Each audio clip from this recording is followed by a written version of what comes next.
रेष मारावं नका, पण यांना आपल्या शब्दात पाऊल जय हिंद, जय महाराष्ट्र.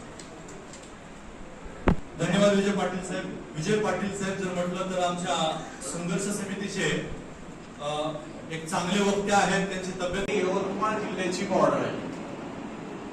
पेनगंगा नदी ओलांडल्यानंतर तो पलीकडे विदर्भाला. बऱ्याच लोकांना शंका आहे की विदर्भामध्ये असं व्हायलं, विदर्भामध्ये तसं व्हायलं, तो मध्ये हे होणार आहे ते होणार आहे. विदर्भामध्ये सुद्धा कुठलंही काम अद्याप झालेलं नाहीये. फक्त एक झालेलं आहे, माती परीक्षण झालेलं आहे. कुठेही मोजणी झाल्याचं आम्हाला कळालेलं नाही. वर्धा झालं असं तुझ्यापर्यंत आलेलं नाहीये.